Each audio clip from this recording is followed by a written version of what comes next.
things that, I guess where I'm going to start here, this is a really tough act to follow. I feel very honored to be included in this group, and there's really not too much that I can add, except I have a few things, a few little watchwords and things that I've kept in my mind as I've gone through this. And I've had the pleasure of working with a lot of these folks here, so some of this stuff is not new anyway. But one of the things that, and a lot of this stuff came from other guides and everything, one of the things that stands out and just came to mind when Butch told his story is that your clients are out to kill you. They really are. It's like, I have my latest little project is a border collie mix, and getting her fired up to be another avalanche dog. But anyway, if you give a dog an opportunity to be a dog, she's going to be a dog. So be ready for that. You know, clients don't know. Their experience is varied.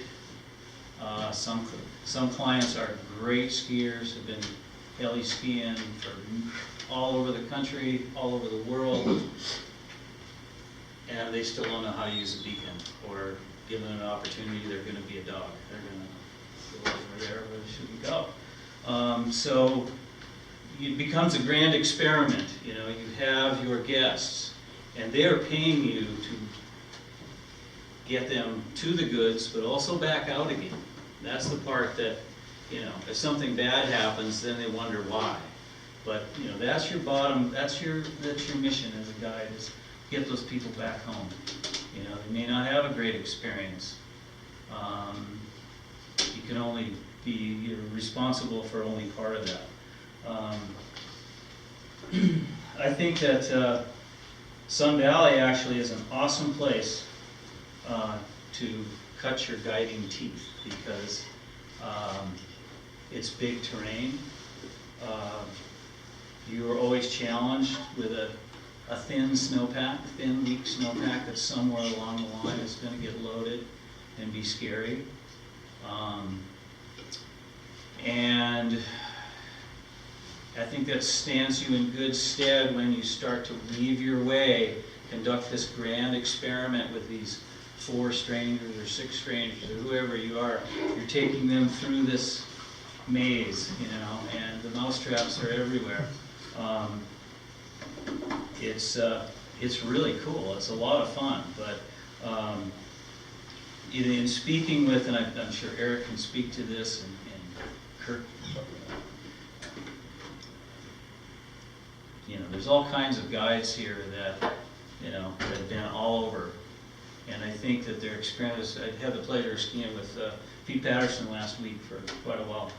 He was very good to me to let me hang with him for a little bit.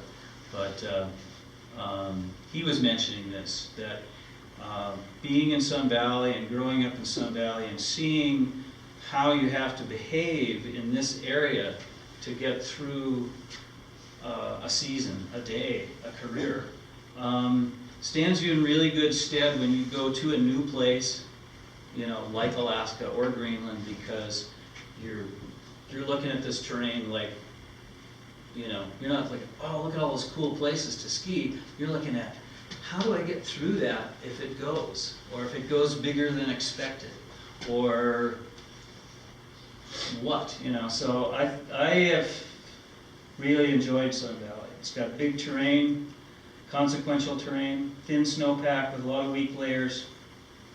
Then what happens is it starts snowing and you start thinking and putting your head into it, and you're also running around trying to find your avalanche beacon because you haven't needed it for a month, and then you discover that you left it on when you put it away, and now you need to go find batteries. Does this sound familiar? Anyway, Sun Valley is an awesome place. This winter, warmest winter on record, right? For Bald Mountain. It's getting weird, and I think it's only going to get weirder. That's something that I can't really speak to, It's something for the new guys. You're going to see things that are kind of out of our experience. It's going to get weirder.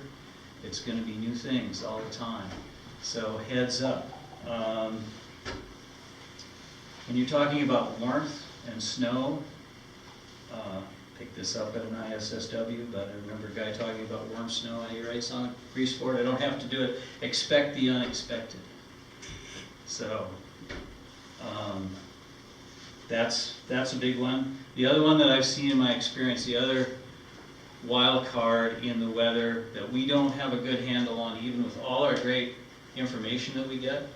I mean, with the internet now, everybody's a freaking weatherman. It's amazing. But wind is that variable that you can't. You go out the door and you say, well, it blew here, it blew this at Soldier, it blew this on Wall, it blew over here, and you go to some little spot and there's no wind, or the wind is in a totally different direction. You're planning to ski all this stuff and it's hammered.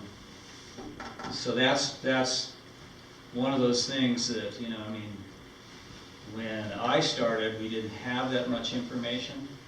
We were able to get kind of translate the gobbledygook from the Boise National Weather Service. We'd get it off the teletype from Butch's office, and we'd be sitting there, what is FROPA? Anyway, that was kind of the gist of our communication with the weatherman, and satellite pictures were awesome, all that stuff, but it was so limited. And now that's one big advantage you have. I think things like what the Avalanche Center has done as far as the pro-ops, information exchange is great. And communication really is the key. Working with a team, your team of guides or forecasters, patrolmen, whatever it is, you establish this communication, you talk about this stuff, you have a morning meeting, then you debrief in the afternoon, and you'll talk about it over beers, and it's an ongoing thing. It's something that you really need to do, is speak up when things feel weird to you, and don't be afraid to ask those stupid questions. And it's one of the things I always enjoyed, like going to ISSW and finding somebody and asking them a stupid question, see what kind of answer I got. One of the things that I picked up from Chris Stetham, actually, on a talk he gave. He's talking about guiding, and you have this envelope of comfort. You've got your comfort zone, and things are always trying to push you towards the edge of that envelope, whether it's lame brain clients, or it's unforecasted weather event, or something different, or anyway, you're getting pushed to that edge of your envelope all of a sudden. You need to start to figure out, how can I work my way back into the middle of my comfort zone. So that's always something that's kind of stayed with me. When I get out there and you see things starting to go sideways, what can I do to make myself more comfortable? I think it's very important when you're learning your terrain is to find a regular route, an opening route. I hate to use it. We get this thing, we bandy about the avalanche-proof, find an avalanche-proof terrain. I don't like that. I don't believe in it, but find a safe route, find a regular route that you can get through. And in the end, Mike Wigley told me once, he said, if you get out on top and you don't like it, you can call the helicopter back and come and pick you up, and if you have a helicopter, one that's powerful enough to do that, take you off the top, don't be afraid to use it. So anyway, I think that's about all I have, because you guys basically have said it all. I will just be repeating myself, I think. And again, I appreciate the opportunity. And, yeah, thanks a lot. Thanks for hanging in there the whole evening.